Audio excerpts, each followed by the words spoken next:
Here's to the finest crew in Starfleet. Dr. McCoy, Mr. Scott, you heard it? Jim.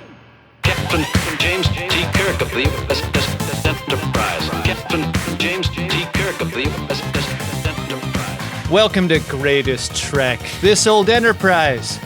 It's a new Star Trek podcast that's about original series Star Trek episodes until the new Star Trek episodes come back. I'm Adam Pranica. I'm Ben Harris, and you're giving me a little John McLaughlin on that. Specifically, you called it exactly. Specifically when it's issue 3 or 4. Yeah. Like he gives a different spin as the issues go on. Issue 3. I'm fucking sick of having issues, Issue 4. Maybe Phyllis can take it from here. Bye-bye. What a moment. Once the issues go 4, 5, maybe even 6, they're just speed running issues on the McLaughlin group. Yeah, there's the issue speed run at the end of the episode. Immigration, good or bad, go. What a show. Nothing like it. Yeah. So this is like the first one that they shot with Shatner, right? Yeah. That's why all the sweaters are weird. If the legend is true, let's just fit you for wardrobe, Bill. Why don't you go out onto the soundstage and see how this looks? And then they just started running lines. I was recently reading something about Star Trek Generations, a movie famously all over the place in terms of wardrobe. At some point halfway through, they literally put Frakes into Avery Brooks's DS9 uniform. Yeah. Because reasons, and it didn't fit him, and so he just has too short of external sleeve and too long of internal sleeve on his uniform for a bunch of the movie.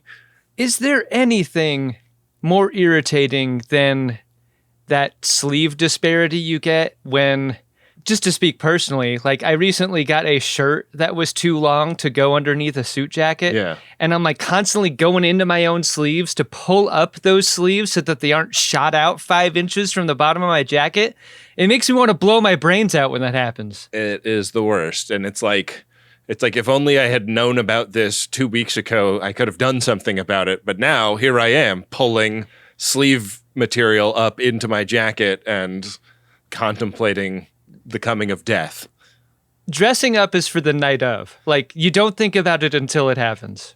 At least I don't. Yeah, I like to think about it. But yeah, it's, we've all been there. We've all had, wardrobe malfunctions in the sleeve department. I feel like the episode we're about to review is about a special little boy. And fortunately, we have someone on the show with experience being that. My co-host, Benjamin R. Harrison. Did this episode make you feel a thing as you watched it? Is he the first slickback? Sure is. Yeah. He never slicks back, but he's kind of the prototypical slickback in a lot of ways. In every way he is. And for newer FODs, we're calling back a quality to a guest star on Star Trek The Next Generation. Often a child whose parents are killed will slick back their hair. Yeah. This happened with a 100% rate of slicking back. Anytime you'd encounter a kid with slick back hair, it's because their parents were killed. Do you think that they were in TNG, they were we can't have all these kids whose parents are killed also be super horny? Because then everybody will just say they're Charlie Xing. Did Charlie XCX name herself after Charlie X of this episode? Oh, man. Did he use the powers of his mind to split the apple that's rotten right to the core? I think so. Yeah, maybe. Somebody edit Charlie XCX's Wikipedia and see if it sticks. I think that's the way to test this theory. Yeah. Yeah, that's fair. We have recently been given information about pop stars being interested in Star Trek and Star Trek characters. Mm-hmm. Folks like Nick Carter, for example. Regular commenter on our Spotify, Nick Carter, maybe. Yeah. I haven't seen Charlie XCX drop a comment yet. But, there's lots of old reviews to Greatest Trek that I haven't seen. Maybe she's in there. It's probably in the UK version, We got to send Nick Carter an I Want It Janeway shirt. We got to come up with this. We got to send him something nice. Yeah. We got to send him an invitation to like an FOD membership card that we've never had before. Invite him into the fold. I think having legendary musicians be big fans of our show would be great for us. We've gotten started on this. He's going to be very upset that he's the second best dancer of the entire stable of FODs after one Benjamin R. Harrison, who I saw dance on a party bus in Vegas not that long ago. Well, I mean, but am I an FOD or am I not? Is that not for us? Wow, what I'm trying to say is you're not just the president, you're also a client, but maybe you're just the president. Maybe I'm just the president. Maybe I'm like the chief information officer or something like that. I doubt you're that. Well, do you want to get into sort of the second, sort of the third episode of Star Trek, the original series? I mean, whatever it is, it's the third episode that we're covering, and that is because we're going off of the order that Paramount Plus has it. It's Star Trek, the original series, Season 1, Episode 3. Wouldn't it be funny if it were Episode 10 and this was Charlie X? Yeah, come on, do it the way Apple did it. It's called Charlie X! NTT 1701, no bloody A, B, C, or D. So we're coming up alongside cargo vessel Antares. We're going to get the captain and the navigator and a very special guest beaming over. The person that they have picked up is castaway Charlie Evans, who is but a boy of 17.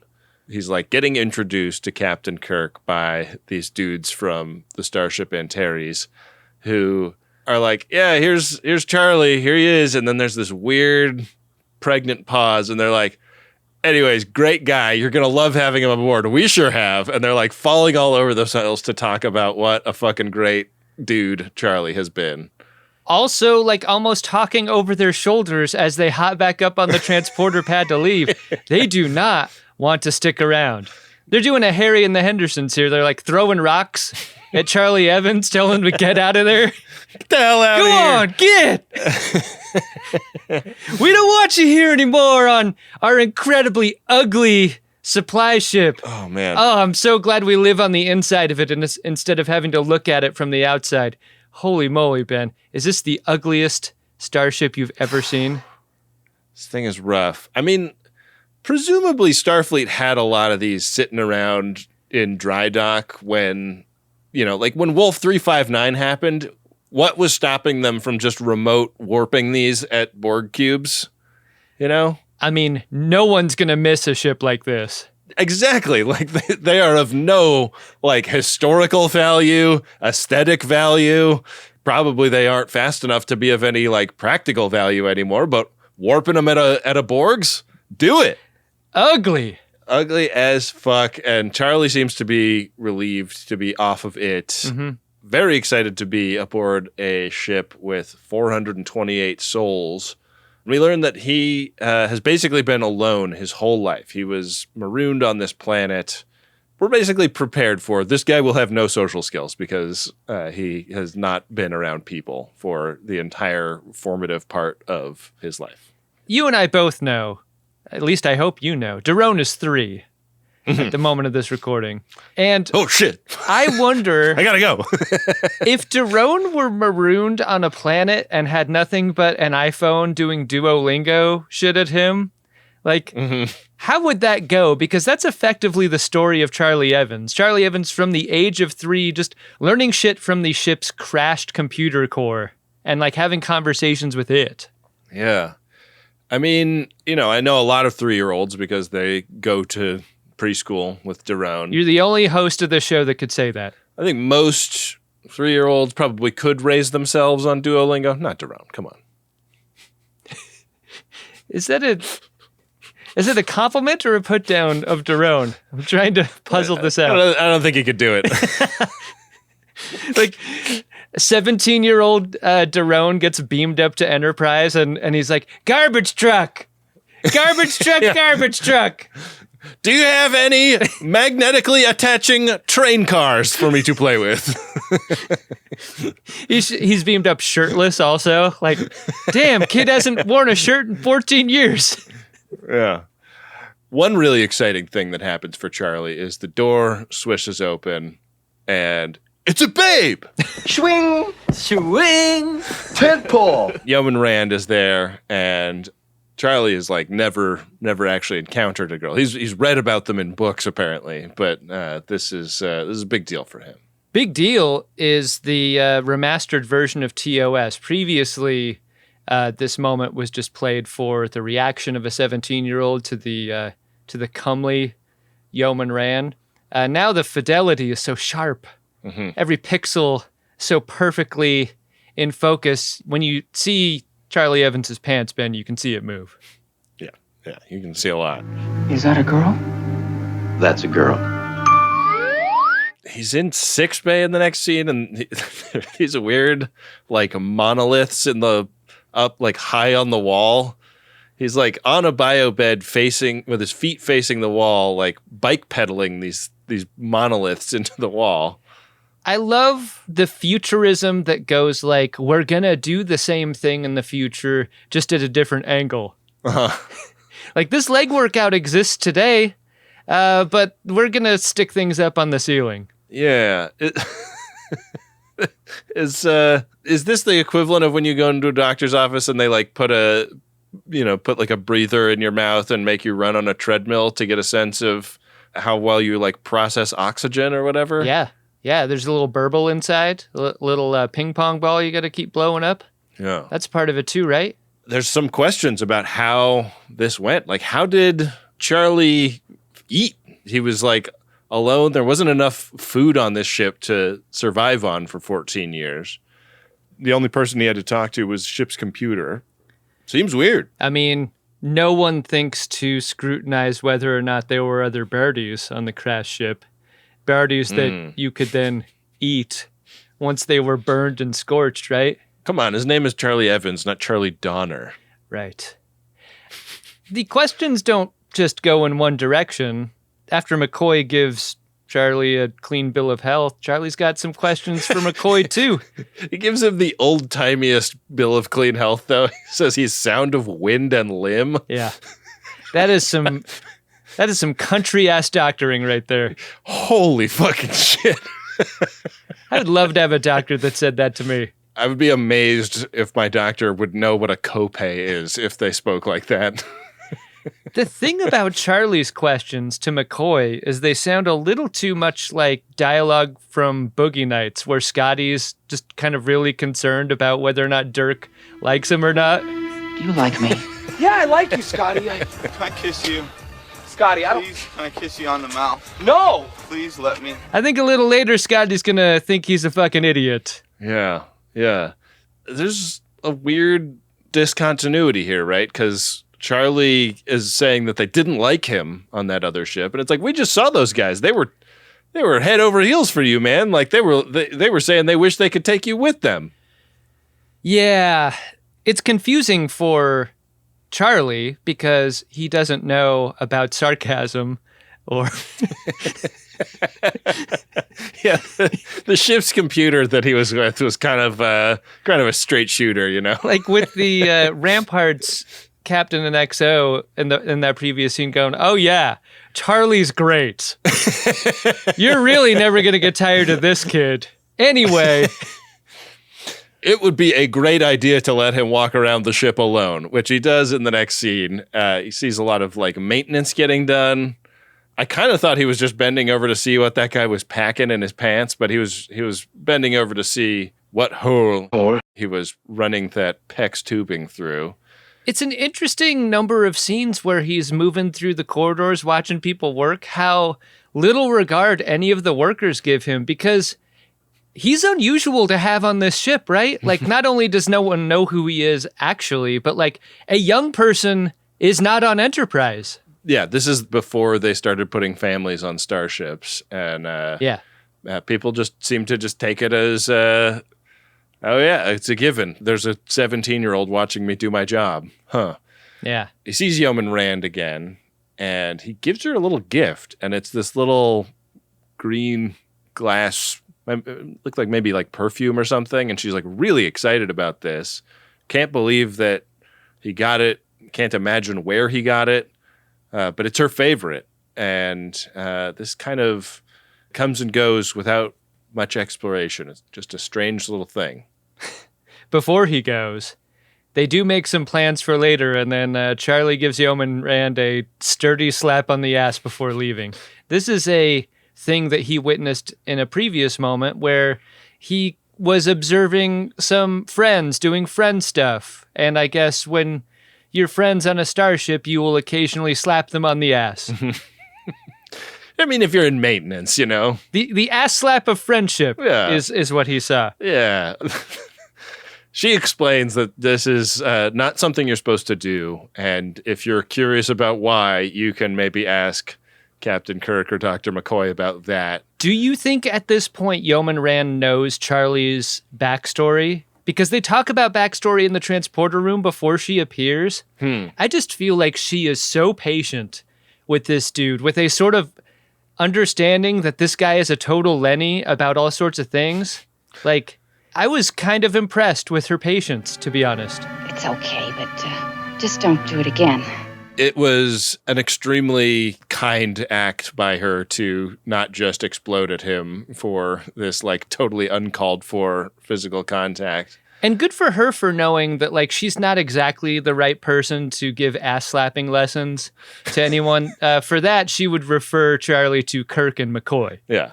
Is that a girl? That's a girl. Size, shape, or color makes no difference. Kirk decides that it is probably best that Bones be the one to have the birds and the bees conversation with their passenger. You know, from a medical standpoint, better coming from him than almost anybody.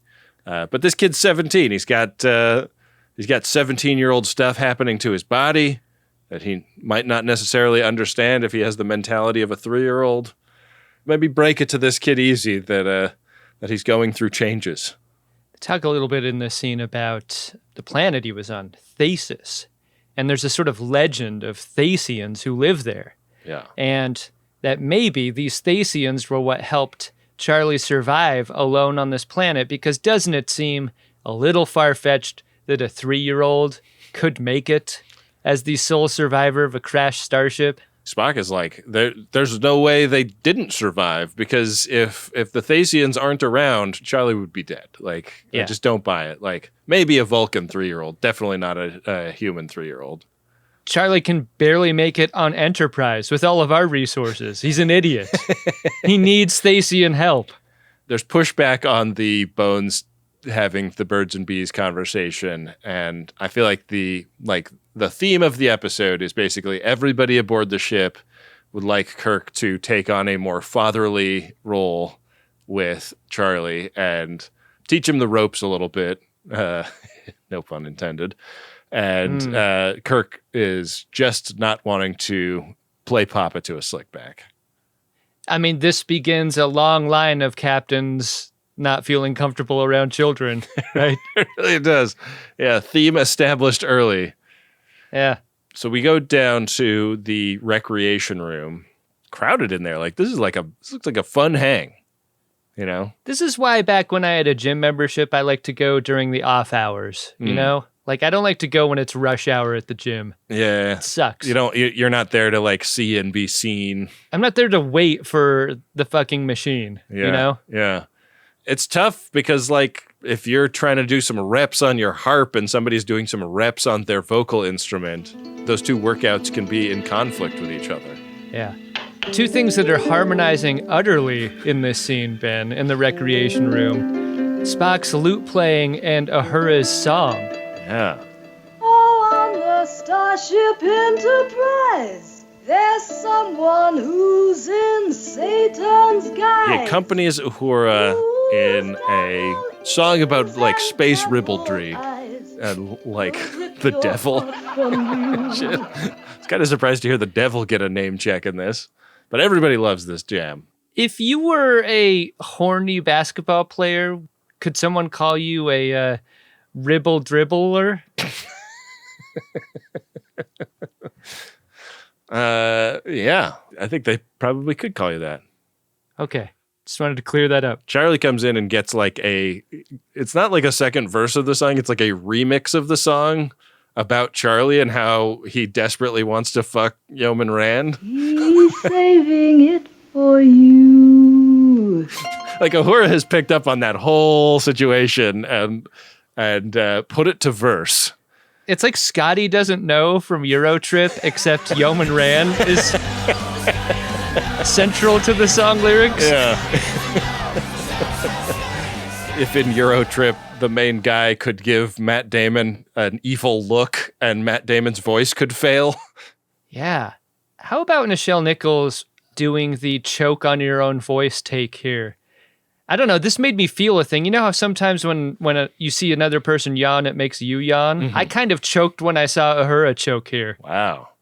This felt very realistic to me. Yeah. One thing that, a young boy growing up without a lot of friends, a lot of free time on his hand can teach himself is close-up magic. Yeah. And that's something that Charlie is able to wow the folks with. His card tricks are a little weird, though, right? He turns some cards from regular cards into pictures of Yeoman Rand and then back to regular again. And then when he throws an ace away off screen, it appears later inside her uniform top, and we get a classic Rand react here. I don't believe it. The Rand react, I think, is something we're going to need to keep our eyes peeled for as we go through this series. Yeah. Something strange showed up in my bra. Can you believe it? Magic's pretty good. Yeah. I mean, I liked it. They're getting away with a lot by just cutting to a different angle and cutting back. If this was like The Masked Magician on Fox, they would be like, we're not going to cut the camera, so Anytime I watch any scene from this era of TV and movies and a character throws something out of frame, I'm expecting a airplane style when Stryker throws his jacket off screen in the disco scene and it gets thrown right back in his face. Can't get that out of my head. Yeah, that's pretty good stuff. You got to watch out for the throwback. Speaking of things you got to watch out for. Off screen. Yeah. Little things that seem like maybe throwaways that are not throwaways in the episode. For example, Kirk talking to a guy about the synthetic meatloaf he wants shaped into the shape of turkeys for the crew's Thanksgiving dinner, which is coming up. And I was like, oh, is this going to be like a Thanksgiving episode? Is there going to be like the scene where everybody goes around the table and says what they're grateful for? How badly did you want to see the payoff of a synthetic meatloaf shaped into a turkey by the end of this? I wanted it so bad. I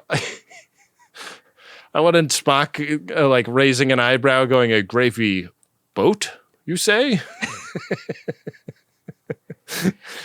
Kirk runs into Charlie Evans, who asks him about ass-slapping Yeoman Rand earlier. Yeah. And Kirk gives a very realistic take in struggling to explain how that didn't work for him earlier. Yeah. The rules about slapping asses are understood, but they're not really taught as much as they are, like, felt as you get older. No right way to hit a woman is a very, like, Ward Cleaver way to put it. I know you think that this is a puzzle you can solve. How can I hit a woman in a way that is okay?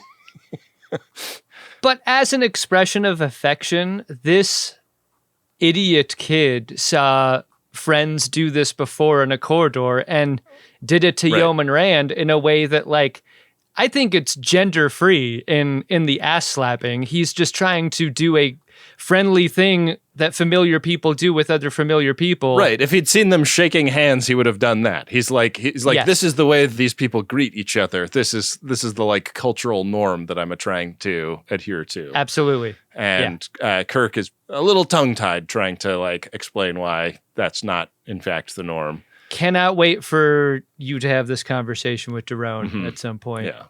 When he is sent home from school for slapping someone's ass. I mean, man to man is one thing, but man and woman is Well, it's another thing. Do you understand? Kirk gets notified that the captain of the Antares would like to talk, and so he's going to head to the bridge, and Charlie's like, ooh, can I come? And they get up there, and Kirk is trying to talk to Captain Ramsey, and Ramsey is like, it sounds like trying to warn him of something, but they lose the connection, and then they're scanning, and they're like, oh yeah, the Antares seems to have been destroyed. Like, all we're picking up where it was debris. So RSVP, ugliest ship in Star Trek. All this power, surging and throbbing. Am I behaving incorrect? No. The news goes from bad to even worse because moments after the Antares is destroyed, Kirk is given word that they now have real turkeys aboard for Thanksgiving.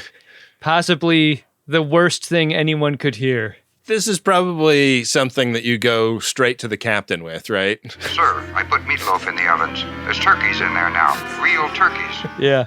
You dial them up and tell them about the turkeys. Yeah. So Charlie's like, all right, well, fun times. I'm off the bridge now. And Kirk and Spock later are playing a game of their 3D chess and talking about the Charlie situation. More time for Spock to kind of nudge Kirk in the direction of fathering the boy a little bit more, but also them speculating like why the fuck did everybody on the Antares have to die? Like what happened there? Like it's so weird. I mean, we got to take Charlie to his drop off, but we'd love to investigate that. Just seems so random. Spock suggests that Charlie has something to do with it because he seemed to know what happened to the Antares before the censors even did. And that exact moment is the moment when Charlie walks in and he watches Kirk checkmate Spock. And Charlie, in entering the scene, has effectively put his quarter on the machine, so he gets next. And when he sits to play against Spock, he gets checkmated so fast that it makes him feel awful. And unsurprisingly, a very sore loser. Yeah, he melts all the chess guys with his evil mind. And now he's stomping around the corridors of the ship. And he meets Yeoman Rand, who's like, hey, great news. There's another yeoman aboard who's actually age appropriate for you. Meet Tina Lawton. And he's like, I don't want Lawton, I want you. It won't like Yeoman Lawton. It does like you. And for some reason, Charlie's like holding a trapper keeper over his crotch. Yeah, and doing high kicks at Yeoman Lawton. Yeah. Charlie is not nice, not polite to Yeoman Lawton, and she stomps away. And when they're alone, Charlie admits to Yeoman Rand that she's special. And she's the only one for him. And he has an insatiable sexual appetite that can only be quenched by her. He's hungry for that ass. She tells Kirk about this later. And she's like, I feel bad for the guy. It's kind of like a schoolboy crush on a teacher kind of situation. So I don't want to I don't want to be the one to break his heart. That's mean. Can you please father this fucking kid a little bit, Captain Kirk? I love that the original series Enterprise HR department is the bridge in front of everyone. It's incredible. What's also incredible is there is a sturdy defense of Charlie. I think folks are a little more in defense of him than she would prefer, but also she knows she has a ton of power in this situation. She has the power to hurt him. And she definitely does not want to do that. Yeah. So in Kirk's quarters, he and Charlie have a conversation over a pile of melted chessmen. And I think Charlie might be a chest man. Yeah, I mean, we'll find out. That might be part of the attraction. Sure. He might be a hair man, Yeah, a hair man. Is this a hair doll? I didn't make that. It fell out of your hair that way, and I want it back. He's finding all of these subtle social rules to be very frustrating and very hard to learn. And Kirk is like, when you're into a girl, that's cool. There's nothing wrong with that, but you gotta think about how the girl is feeling. This is This is not just what's between your ears. Like, you gotta think about her too. And Charlie's like, is that true? And I kind of had the same question. Adam, is that true? You're going to want to clip this part of the TOS episode and save it for later, Ben. If the girl feels anything for you at all, you'll know it. So much is made of the, like, legendary stick man that is Kirk, and it just feels like for several episodes now, I'm getting examples of Kirk being exactly the opposite, and it may just be, like, for this era, being so... I'm going to put it in quotes, well-spoken about relationships and consent and about, like, needing another person to be just as interested as you are if you were going to pursue them. Like, fairly progressive. Like, he's having a hard time saying all this stuff, I think, because he's just unsure of himself. Like, right. he lacks the confidence of a Kirk that we get to know after time goes on. But, like, he's not wrong about much of this. Well, he's just uncomfortable around children. And in that way, like, these scenes, like, the kind of advice he's giving feel very Picard-y in a lot of ways, and, like, feel like they're coming from the same pen, you know? Do you feel like there's a subtext at all in this that Yeoman Rand and Kirk have a thing of their own that he doesn't want interference with? I never got a whiff of that, personally. Okay.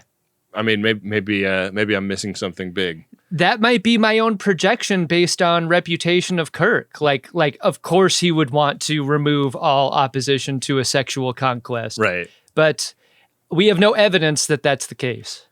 Kirk figures maybe the way through this puzzle is for Charlie to explore his birdie in a safe, masculine space. Do you ever hang around the gymnasium?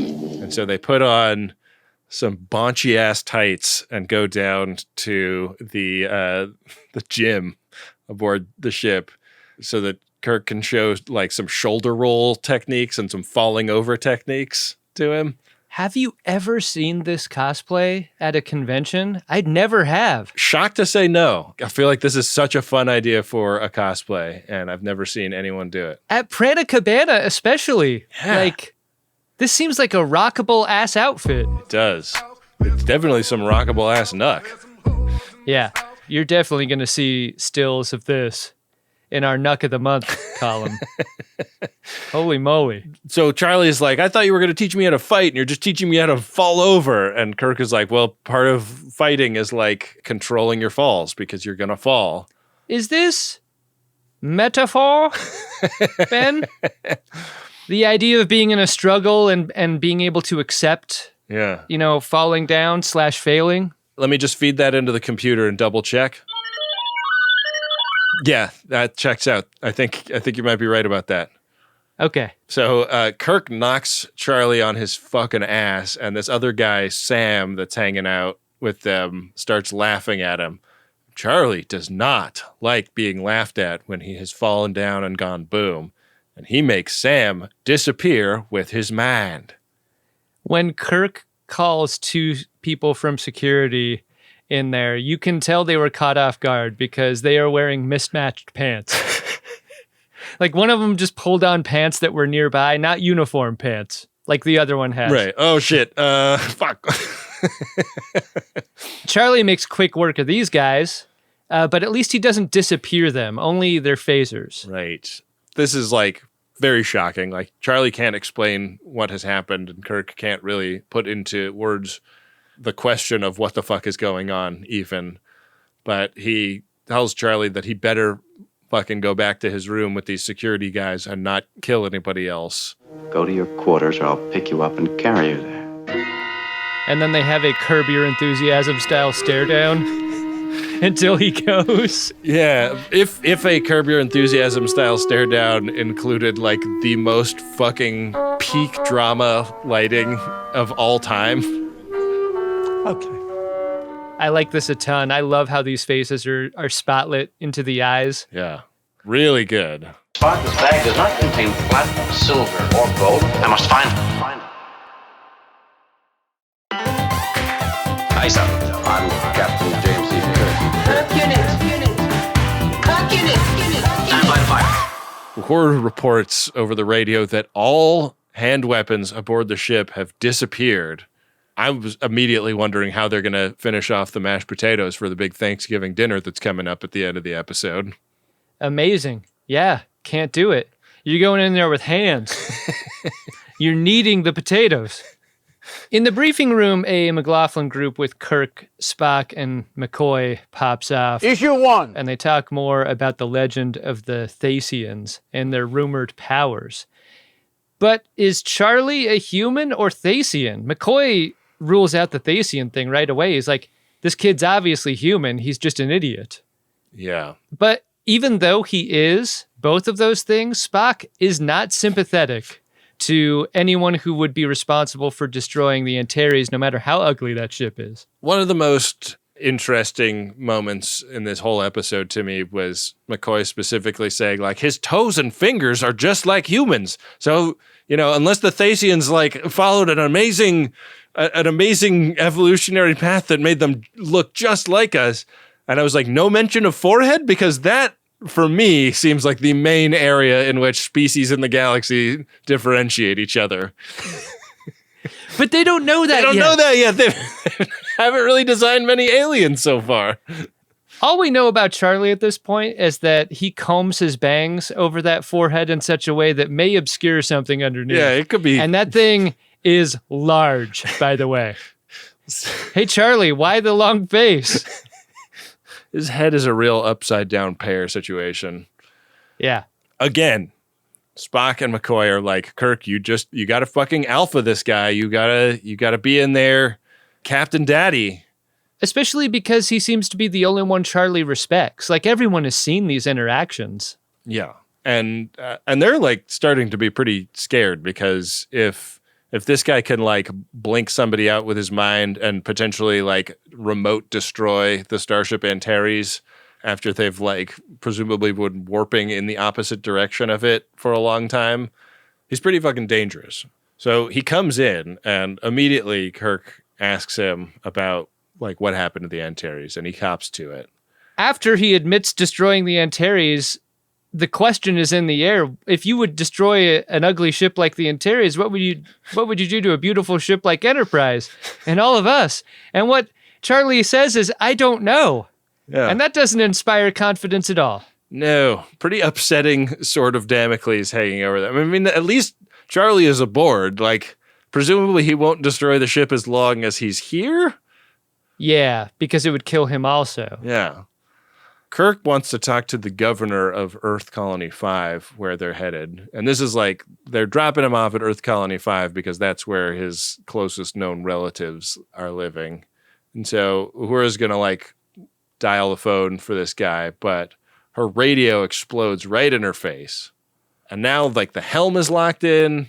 They can't even control where the ship is going. Charlie makes an entrance, I think, in every scene he's in this episode. He pops off the turbo lift wearing kind of an amazing suede jacket situation. It's kind of the suede version of Kirk's green tunic. Yeah, yeah. Which is another cosplay that I'm shocked I've never seen. Yeah, it looks heavy. It does. He's got Spock sort of in his thrall. Spock is reciting poetry, and Charlie just wants to get to Earth Colony 5 ASAP. McCoy is now on the bridge. Tense situation. We got a lunatic 17-year-old that seems to be controlling everything, and he thinks it's funny, but nobody else thinks it's funny. All Kirk has to do, knowing the respect that Charlie has for him, is go hey, Charlie, leave my crew alone. And then he does. He just turns around and gets back on the turbo lift and leaves. Yeah. He doesn't leave them alone for long because he kind of immediately turns Yeoman Tina into an iguana. Is an iguana the least sexual creature you can think of to turn Yeoman Lawton into? There was such an utter lack of attraction between Charlie and Yeoman Lawton that he won't even turn her into something sexy. Iguana is what he turns her into. What would you say is a sexy animal, Adam? Now that I'm on the spot, I don't know. Because I'm saying there's probably rule 34 of iguanas, right? Sure. I think maybe sexy is the wrong word. I think what I'm thinking of is like the difference between repulsive and attractive. Right, like right. a beautiful and colorful parrot versus an iguana would be a comparison, you know, like something that people like. Do iguanas really make that noise, or were they just like making up a noise and adding it in post? I have no idea. I've never heard an iguana like vocalize, you know? Yeah. And if they do, it sounds terrible. He brings a flower to Yeoman Rand, but he like picked the lock and walked into her room without knocking, and she's really not cool with that. Thanks to her quick thinking, the bridge crew can listen in on how terribly this interaction's going. Yeah, she surreptitiously puts the whole thing on the one MC. I wondered if this just went to the bridge or if it went to the whole ship. Get out, Charlie. Spock. I can't make it any plainer than that. Oh man, if Charlie doesn't like to be embarrassed, it's going to be awful once he figures this out. Kirk and Spock run into the room. Rand gets disappeared for slapping Charlie. RSVP Rand. Rand doesn't get pissed at Kirk and Spock for busting in there without knocking. No. Kind of seems like there's a double standard there. Yeah, what's that about, Captain? Spock gets his legs broken with Charlie's mind. Didn't like that. Yeah. The thing that makes this moment so creepy is how dispassionately Spock describes his injury. My legs. They're broken. I don't feel like we get this a whole lot in Star Trek. Like, when Vulcans suffer, they're obviously very stoic, but like, you don't get the comparison between their stoicism and the degree of their injury like you do in this scene. Like, Spock's legs are broken, and the way he puts it is like, my shoes are untied. There's this conversation where Charlie's like, well, I could control the Antares, and I was controlling the Antares up until I beamed over, because the Antares is a simple starship, let's just be honest. I cannot control the Entrepreneur without your help, Captain Kirk. And Kirk is like, well, I can't control it without Spock's help, so please unbreak his legs. And specifically his legs, which are required to do a bunch of pedaling. You did the pedaling in sickbay earlier, Charlie. That's what our ship runs on. A bunch of pedals. A lot of people don't realize that pretty much always there's someone in sickbay working those blocks. So with Spock back in commission, they're like, so what just happened to Rand? Because we saw her disappear. Is she dead? Is she like invisible? Like we've heard the term invisible being thrown around about what the Thasians can do. No comment from Charlie about this. What I love about this non-answer is that new Star Trek would never, they would never not pay this off. We would know where these people went. Yeah. And we don't know at the end of this episode what happened to them, where they went, what their experience was. They just blurp away and blurt back. Yeah, like I don't totally understand this distinction. I probably should as like a sci-fi fanboy the way I am, but like there's a distinction between hard sci-fi and not hard sci-fi, and like I think partisans of hard sci-fi are like, it has to be like rules based and like sciencey, and even if you like make up science, like it has to like be like super internally consistent and mathy and titillating. And I like how vague this is, you know, like the dimensions of Charlie's powers don't even seem to be totally clear to him. Yeah, I want to state a preference here too. I like not knowing. Yeah. I like not having this solved for. Computed and recorded, dear. Computer, you will not address me in that manner. So Kirk brings Charlie to the quarters that he's been staying in, and Spock has rigged up a force field, just like sort of turn this into a brig. So they put Charlie in there and turn on the force field, and Charlie's like, fuck you, and just like mind powers away the entire wall. Oh, yeah! I love this creative thinking by Charlie. Yeah. Charlie doesn't know from walls or force fields. Why not just take down the whole thing? Yeah, it's great. And now he's just walking around the ship being a total dickhead. He holds up one lady, takes the face off of another one. He takes her face off. He does not like it when people laugh. Like that's maybe the worst thing for Charlie, right? Even if they're laughing at something else. Like he can't, I know. Because he can't be sure that they're not laughing at him, I guess. Yeah. It's very paranoid behavior. Yeah. On the bridge, Uhura gets a ship-to-ship message, but can't make out what it is. And Charlie lets Kirk have his bridge back and kind of just goes off tearing through the ship, presumably inflicting harm on more and more people. Just ripping faces off, making multiple iguanas. Yeah. And Kirk is like, all right, that's it. I got to go talk to this kid. I got to be the dad to this kid that everybody's been telling me to be. And now... This is the moment I'll start to have those conversations, and not before. And now Spock and Bones are like, hey, man, I think the horse is sort of out of the barn at this point.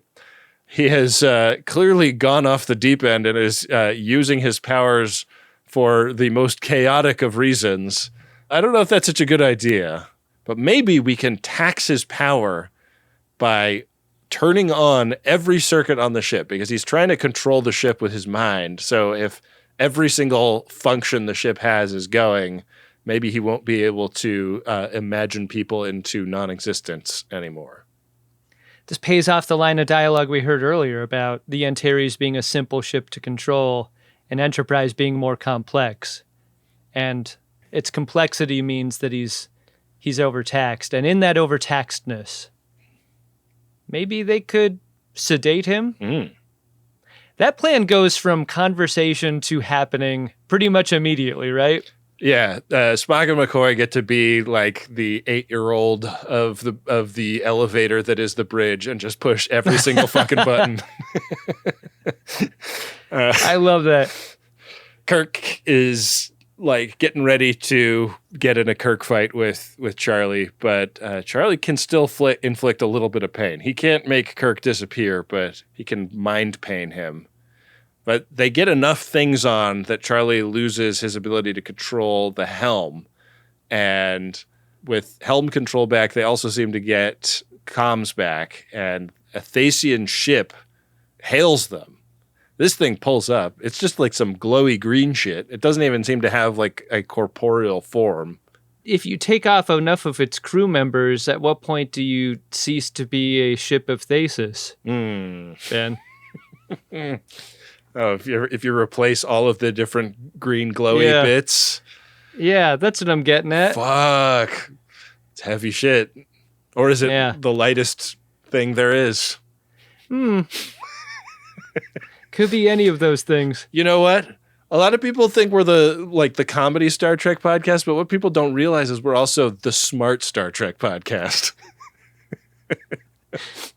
I mean, I'm glad one of us is.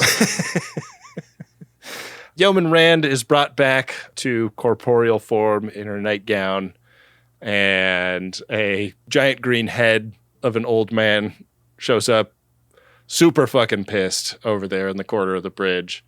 And Charlie doesn't want to go back. Pissed or disappointed? He did have the way about him that was like disappointed grandpa. Yeah.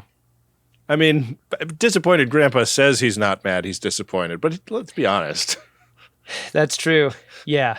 And disappointed grandpas in the 60s fucking hit you when you get home. Yeah, he's got a non-corporeal belt glowing green right next to him. There's this moment where Charlie takes Kirk off to the corner and he's like, you don't understand, man.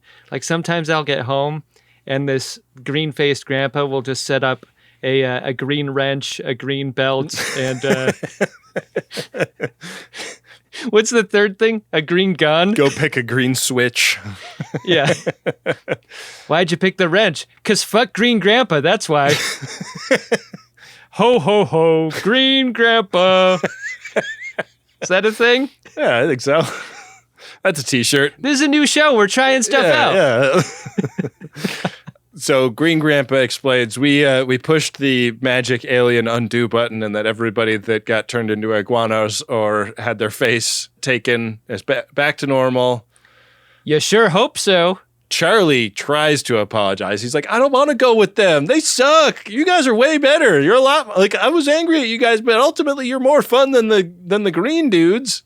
I can't explain this, dude, but like something about Robert Walker's performance when he like begs Kirk and all of them to say that they're friends with him, really sad. Yeah. Really sad stuff. And I think if he isn't so convincing and childlike in that moment, you don't feel what happens at the end, which is like the twist of the knife, of the empathy of this. Totally. Of feeling bad about making this ultimate decision. Did they Tuvix him a little bit? Like he's saying, like, don't send me off with them. This is wrong.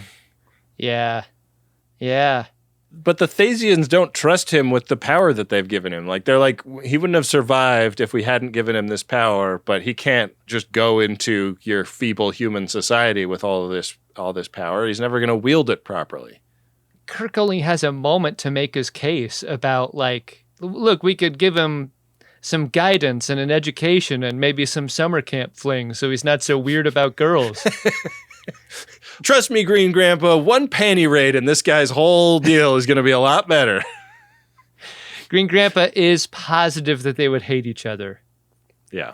And like this is the even more horrible than the please be my friend part is the horror that Charlie expresses with the curse that his life is, which is that to be a human being among non-corporeals means that essential human quality of touch and presence is gone. It just drives a person crazy to be without it. He disappears and a single tear tumbles down Yeoman Rand's cheek and she goes, he's never going to know what a boob feels like. The best feeling in the world. Poor guy. And that's our episode. Adam, did you like Charlie X? Captain James T. Kirk, I believe, I don't believe in the no scenario. Well, I really loved how the greatest danger to any adult is a teenager they don't know, as expressed in this episode. That's really true. It's definitely on board with that. Yeah. I also really loved Kirk as father figure. He's not the father figure he is attempting to be. He's sort of field promoted into that position, but like he's effective and not a monster. And I was impressed by him in that way. Mm-hmm. But it also made me think about the nature versus nurtureness of adolescence, especially in boys. Like, who did you learn about girls from, Ben? Because like I didn't really get instruction from my parents, and maybe I got a little bit of that in sex education in middle school, but like I really kind of feel like I learned from mistakes. Yeah. Mistakes that aren't totally dissimilar from the ones that Charlie made, you know? Like, yeah, there's this thing about Charlie having this awesome power and the mistakes he makes like have consequences, you know, for the other people, and that is very, very relatable to the like way it feels like adolescent males are often stuck fumble fucking their way to like understanding how to like be in the world. Yeah. Yeah, I mean, that's how it was when I was growing up. I don't know what it's like right now. I don't know what it's going to be like in another 14 years when Jerome makes it to 17, but it's not easy out there for anyone. Yeah. And too often, I think it should be said, like too often it falls upon the women to like kind of absorb the awkwardness and be in the position of like, I don't want to hurt this guy's feelings. Right. When you got to be okay with hurting people's feelings if it means standing up for yourself. Like, I think to her great credit, Rand stands up for herself repeatedly in this episode, but is also like constantly worrying about whether or not it's going to hurt Charlie's feelings that she's doing so. It's not gross because she's an adult. Right. I think that's a crucial distinction here. Yeah, that's fair. Very interesting episode. In some ways, like more progressive in its like gender politics stuff than episodes of Star Trek Enterprise that we're currently watching for our other show. Well put. Yeah. Well, do you want to see if there's anything progressive in our Priority One inbox, Adam? Oh, yeah. Let's go see about that. Priority 1 message from Starfleet coming in on secured channel. Got a couple of Priority 1 messages here, starting with this promotional one. Here's how that goes. Ancient Geeks is a podcast from a couple of geeks of a certain age who have been friends for almost 40 years. Okay. Tom and Steven look at F and SF through the lenses of their youth up to the present day. Comics, books, TV, movies. Unlike Kern, they remember and discuss it all, and yes, lots of Star Trek too. So check out Ancient Geeks, a fantasy and science fiction podcast. All right. Message sent to us from Stephen Taylor. What better place to advertise Ancient Geeks than on this old enterprise? We are getting close to our 50th ep. It is time for the TGG bump. Plus, check out the Ancient Geeks Substack, Terry Gardrop. Well, how do you expect me to type? Not with your fingers. With my nose? Would have definite advantages. Look, it's typing everything I'm saying. Not with your fingers. My nose! They'll destroy you. Do you see that? With my nose? There it sits. Stop it! Everything you have done, stop. With your fingers. Stop. With your fingers. Well, Stop. how do you expect me to type? With my nose? Stop. Stop it! Stop. Stop it! Stop. Stop it! My nose! Stop it. You thought you could handle it. So handle That does it, I quit! Okay. Thanks for scooping up the bottom part of that message. I don't know why I didn't see that. Yeah. All good. Great title. One of the great titles for a podcast, I would say. Really is. Yeah. I mean, I can't imagine there are many friends of DeSoto interested in comics, books, TV, movies. What's the show art for Ancient Geeks, you think? Like just instead of pillars, it's just piles of taped together eyeglasses? What else is geeky? Like in ruins? Yeah. How about like pillars doing the LLAP hand signal? Yeah. Okay. How about marble statues with like giant atomic wedgies depicted? Yeah. Yeah. Marble statues with taped together horn rimmed glasses and atomic wedgies. I like it. Those are just some of our ideas. Really want to encourage you to listen to their ideas over on Ancient Geeks, a fantasy and science fiction podcast. I'm guessing you can find that wherever podcasts are served. Yeah, absolutely. We got another P1 here. This is of a personal nature. It's from a listener. It's to the hosts. That's us. It goes like this. Would you two consider reviewing John Carpenter's The Thing for the next film fest? Yep. It's a celebration of practical effects, laugh out loud camp, while still being truly chilling. Great performances from Keith David, Kurt Russell, and Jed the dog. It's the perfect winter movie. I love this that movie. Yeah, I watched it recently. It's great. One of the rare scare-em-ups that is really dear to me. But the sort of scare that makes you smile every time. Yeah. Like, I'm just delighted by that movie. Yeah. Yeah, the movie's cool as fuck, and it holds up super well. I think that's a capital idea, listener. Do you have a theory about which is the alien in the end? Or you want to save that for the Film Fest episode? No spoilers, man. Okay. We've been talking about what our December bonus app is going to be. Maybe it could be The Thing. I love that. I'm going to put that in our Slack. All right. Well, thank you to everyone who got a P1 on today's episode. Lots of inventory available on all these classic-ass TOS episodes, so if you want the greatest Trek bump, you know where to go. MaximumFun.org/Jumbotron. Hey, Adam. What? Did you find yourself in Edward Larkin? Yeah, I'm going to make mine Sam, the wrestling partner in the gymnasium. Yeah.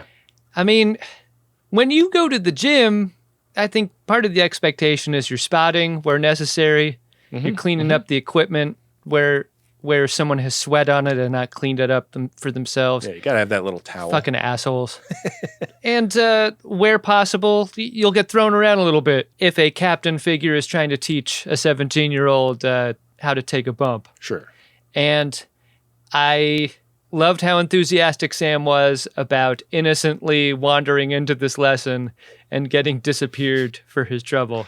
Yeah. All he did was laugh. It's funny to watch people take bumps. This guy was just watching wrestling. Yeah. And he's having a great time, and he got disappeared for it. I also like that Sam couldn't get his stretchy pants all the way up. Nope. They just had one size of stretchy pants on set that day, and Sam's build just wasn't. It's hard to know what's worse, standing up in those pants or sitting down in them, because we're not seeing what's happening in the back. No. When Sam gets disappeared, but you know there is crack happening back there. Yeah, I got to give it to Sam as well. Fun stuff. Yeah. All right, Adam. Let's talk a little bit about the Friends of DeSoto and the great work they do to spread the word about this show. It's a segment we call Warning Bois. In it, we read a message that their friend of DeSoto has shared publicly about what we do here in an effort to grow our audience while at the same time keeping folks away that wouldn't quite get what we do. Prepare a buoy and launch it when ready. Warning buoys. An emergency buoy. A warning buoy. Ben, here is a review on Apple Podcast. 5 stars. Hell yeah. From Jesse Spaghetti. Headline, the only good reason to have a Paramount Plus subscription.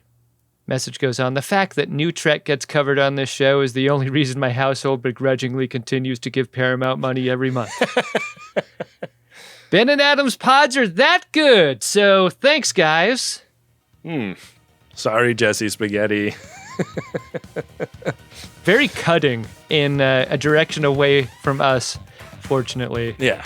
A very nice review from Jesse Spaghetti. If you would like something that you have said about us, shared with everyone on the show, put it out there on the socials or review the show 5 stars.